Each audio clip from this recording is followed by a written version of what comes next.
இது மகிமை நேரம்.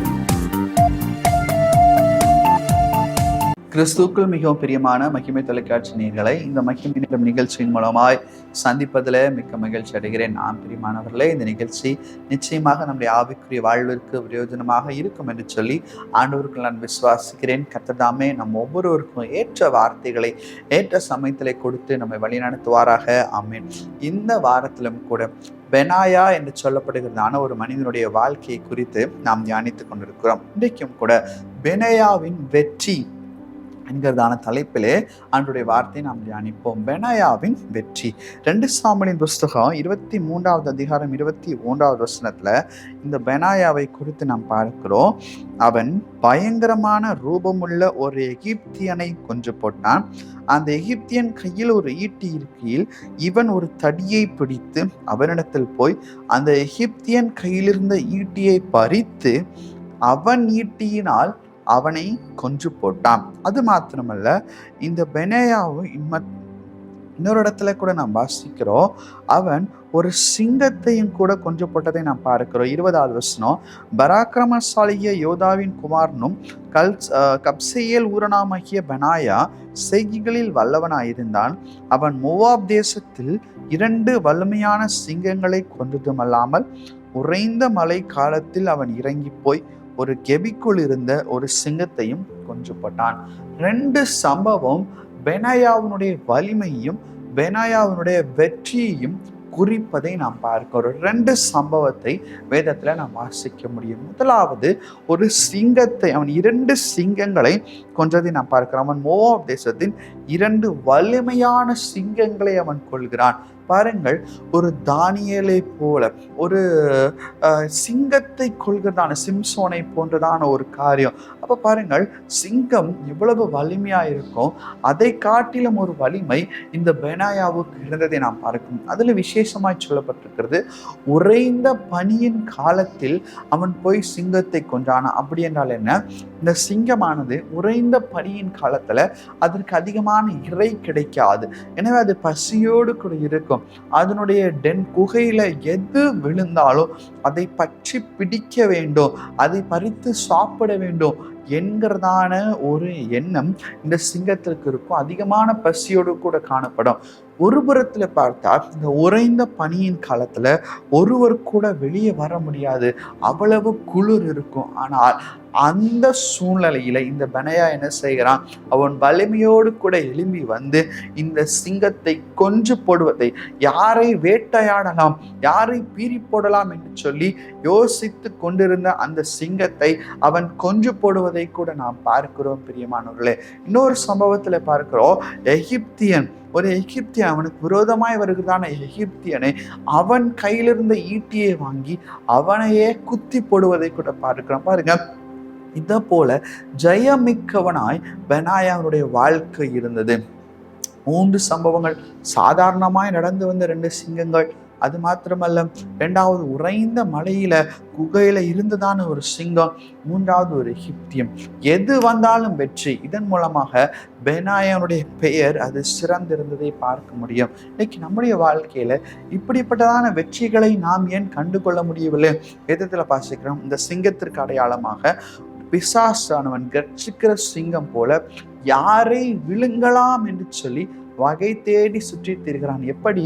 இந்த குகைக்குள் இருந்த உறைந்த மலையில குகைக்குள் இருந்த அந்த சிங்கம், கெபிக்குள் இருந்த சிங்கம் யார் கிடைத்தாலும் யாரை விழுங்கலாம் என்று சொல்லி அது வகை தேடி காத்து கொண்டிருந்ததோ, அது ஒரு ஆர்வத்தோடு இருந்ததோ, அதே போல பிசாசானவன் யார் தன்னுடைய வலையிலே வந்து விழுவார் என்று சொல்லி அவன் ஆர்வத்தோடு காத்து கொண்டிருந்ததை வேதத்துல நம்மால் வாசிக்க முடிகிறது. அப்ப அப்படிப்பட்ட சூழ்நிலையில இருந்த இந்த பெனாயா அந்த சிங்கத்தை கொன்று போட்டான். அவனுக்கு அந்த வலிமை எங்கிருந்து வந்தது? ஆண்டவராகிய கர்த்தரே அந்த வலிமை அவனுக்கு கொடுத்ததை கூட பார்க்கிறோம். உடல் அளவில் வலிமையா இருந்தால் உள்ளத்தின் அளவிலும் பெனாயா வலிமையா இருந்ததை பார்க்க. இன்னைக்கு நம்முடைய வாழ்க்கையில இந்த பிசாசு நம்மையும் தொட நேரிடும், இந்த பிசாசானவன் நம்மையும் வந்து பிடிக்க நேரிடும். ஆனால் அப்படிப்பட்ட சூழ்நிலையிலே நாம் பிசாசை எதிர்த்து நிற்கிறவர்களாய் காணப்படுகிறோமா? சிந்தித்து பாருங்கள். பிசாசை எதிர்த்து எதிர்த்து நிறுத்து பிசாசை ஜெயிக்கிறவர்களாய் காணப்படுகிறோமா? சற்று யோசித்து பார்க்க வேண்டும். இல்ல பிசாசுக்கு கீழ்ப்படுகிறவர்களாய் இருக்கிறோமா? யோசித்து பாருங்க. இந்த வெற்றியை எங்கிருந்து கிடைக்க முடியும்? 144வது சங்கீதம் 10வது வசனம் சொல்கிறது, நீரே ராஜாக்களுக்கு ஜெயத்தை தந்து உமது அடியானாகிய தாவீதை பொல்லாத பட்டயத்திற்கு தப்பு வைக்கிறீர்.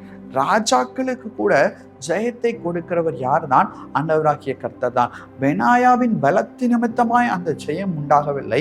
கர்த்தர் பெனாயாவை நினைத்தது நிமித்தமாக அந்த இடத்துல ஜெயத்தை கர்த்தர் கொடுத்ததை பார்க்கிறோம். அதே போலதான் இன்றைக்கு நம்முடைய சுய பலத்தின் நிமித்தமா நாம் போராடி பார்த்தோமானால் பிசாசை ஜெயிப்பதற்கு நம்மால் முடியாமல் போய்விடும். அநேக வாலிபர்கள் சொல்கிறதான ஒரு காரியம், நாங்கள் எவ்வளவோ போராடி பார்க்கிறோம், ஆனால் எங்களால் பிசாசை என்ன செய்ய முடியவில்லை, ஜெயிக்க முடியவில்லை என்று சொல்லி. ஆனால் வேதத்துல பார்க்கிறோம், நாம் சுயமாய் போராடினால் முடியாது. ஆண்டவரோட துணையோடு கூட, பரிசுத்த ஆவியானுடைய வல்லமையோடு கூட நாம் போராடினோம் என்று சொன்னால் நம்மால் நிச்சயமாக அந்த பிசாசை, அந்த பொல்லாங்கனை ஜெயிக்க முடியும். நாம் ஜெயிப்போம். பிரியமானவர்களே, இன்னைக்கு நம்முடைய வாழ்க்கையிலோ இந்த ஜெயத்தை நாம் பெறுகிறவர்களாய் இருக்கிறோமா? நீதிமொழிகளின் புஸ்தகம் 21வது அதிகாரம் 31வது வசனம் இப்படியாக சொல்லுகிறது, குதிரை யுத்த நாளுக்கு ஆயத்தப்படும், ஆனால் ஜெயத்தை கொடுக்கிறவர் யார்? கர்த்தர். ஜெயமோ கர்த்தரால் உண்டாகும். குதிரை யுத்த நாளுக்கு ஆயத்தப்பட்டாலும் ஜெயம் யார் மூலமாய் உண்டாகிறது? ஆண்டவர் மூலமாய் உண்டாகிறது. பெனாயா யுத்தத்திற்கு போகிறார், பெனாயா ஈட்டியை எடுக்கிறா, பிடிக்கிறா, ஆனால் ஜெயத்தை கொடுத்தவர் கர்த்தர் என்பதை பெனாயா மறந்து போகவே இல்லை. யோசித்து பாருங்க, அந்த சம்பவத்திற்கு அப்புறம் பெனாயா தன்னை பெருமைப்படுத்தி கொண்டதாக ஒரு இடத்துல கூட நம்மால் பார்க்க முடிகிறது. இன்னைக்கு நாமும் கூட இந்த பொல்லாங்கனாகிய சாத்தானை ஜெயிக்க வேண்டும் என்று சொல்லிதான், ஜெயம் பெற்றவர்களாய் இருக்க வேண்டும் என்று சொல்லிதான் கர்த்தர் எதிர்பார்க்கிறார். உலகத்துல நமக்கு உபத்திரவம் உண்டு. ஆண்டவரை பின்பற்றுகிற ஒவ்வொருவருக்கும் இப்படிப்பட்டதான உபத்திரவங்கள் உண்டு. ஆனால் அந்த உபத்திரவத்தை நாம் எப்படி ஜெயிக்கிறோம், அந்த உபத்திரவத்துல எப்படி நிலைத்து நிற்கிறோம் என்பதுதான் ஒரு பெரிய கேள்வி. உபத்திரவத்தை ஜெயிக்கிறவர்களாய் நாம் இருக்கிறோமா, இல்லை உபத்திரவத்தை கண்டு துவண்டு போகிறவர்களாய் நாம் இருக்கிறோமா? சிந்தித்து பார்க்க வேண்டும் பிரியமானவர்களே. ஒரு ரோமர் எழுதின நிருபம் 8வது அதிகாரம் 31வது வசனம் சொல்லுகிறது, இவைகளை தேவன் நம்முடைய பட்சத்தில் இருந்தால் நமக்கு விரோதமாய் இருப்பவன் யார்? ஆண்டவர் நம்முடைய பட்சத்தில் இருப்பாரானால் நமக்கு விரோதமாய் ஒருவர் கூட என்ன செய்ய முடியாது, எழுப்பி நிற்க முடியாது. 37வது வசனம், இவை எல்லாவற்றிலும் நம்மில் அன்பு கூறுவர்களாலே முற்றும் ஜெயம் கொள்ளுகிறவர்களாகுமே. முற்றும் 100% விக்டரி. இந்த விக்டரியை யார் கொடுக்க முடியும்? பெனாயாவுக்கு கர்த்தர் 100% விக்டரியை கொடுத்தார். வந்த எல்லா காரியத்திலும் பெனாயா ஜெயம் பெற்றதை கூட பார்க்கிறோம். இதே ஜெயத்தை நாமும் பெற வேண்டுமானால் அவருடைய பட்சத்துல நாம் இருக்க வேண்டும், ஆண்டவருடைய சார்ந்து இருக்க வேண்டும். ஒரு எக்ஸாமுக்கு போறீங்களா, ஆண்டவரே இந்த எக்ஸாமை வின் பண்ணுவதற்கு ஏற்ற கிருபையை எனக்கு தாங்கன்னு சொல்லி ஆண்டவர்கிட்ட கேட்கணும். அவருடைய பட்சத்தில் நாம் இருப்போமானால் நிச்சயமாக நம்முடைய வாழ்க்கையிலும் வெற்றி உண்டாகும். வெற்றி நிச்சயம், அதுல எந்த விதமான சந்தேகமும் இல்லை. அப்ப நீங்க ஆண்டவர்கிட்ட கேட்போமா, எங்கள் எதிராளியாகிய பிசாசையும் ஜெயிக்கணும், எங்களுக்கு முன்பாக இருக்கிற எல்லா சேலஞ்சஸையும் கர்த்தாவே, எல்லா சோதனைகளும் நாங்கள் ஜெயிக்கணும், அப்படிப்பட்ட கிருபை எங்களுக்கு தாங்கன்னு சொல்லி ஆண்டவரை பார்த்து கேட்போம். பரலோகத்தின் நல்ல தகப்பனே, இந்த நாளை தந்த கிருபைகளுக்காக நன்றி செலுத்துகிறோம் அப்பா. கர்த்தாவே, நீர்தாமே சுவாமி அப்பா. ஆண்டவரே, எல்லாவற்றையும் நீர் எங்கள் வாழ்க்கையில ஜெயமாய் மாற்றிக்கொள்கிறதற்காக, கொடுக்கிறதற்காக நன்றி. முற்றும் ஜெயம் கொள்ளுவர்களாய் நாங்கள் மாறப்போகிறதற்காக உமக்கு நாங்கள் நன்றி செலுத்துகிறோம். பெனாயாவுடைய கைகளை பலப்படுத்தின கர்த்தர், பெனாயாவுடைய சரீரத்தை பலப்படுத்தின கர்த்தர், இன்றைக்கு தகப்பனே அப்பா வியாதி நிமித்தமாய் போராடி கொண்டிருக்கிறவர்களுக்கு நீர் பலத்தை கொடுக்கும்படியாய் செபிக்கிறோம், ஜெயத்தை கொடுக்கும்படியாய் செபிக்கிறோம் அப்பா. அப்பா நீர் அப்படி செய்கிறதற்காக நன்றி. ஆண்டவரே, பிசாசின் ஜெயிக்கிறவர்களாய் நீர் எங்களை மாற்றுங்க, உலக பிரகாரமான காரியங்களை ஜெயிக்கிறவர்களாய் மாற்றுங்க. உமக்கு ஏற்றதிகான மகிமை எடுக்கிறோம். இப்ப நாம் மூலம் செபிக்கிறோம் நல்ல பிதாவே. ஆமென் ஆமென்.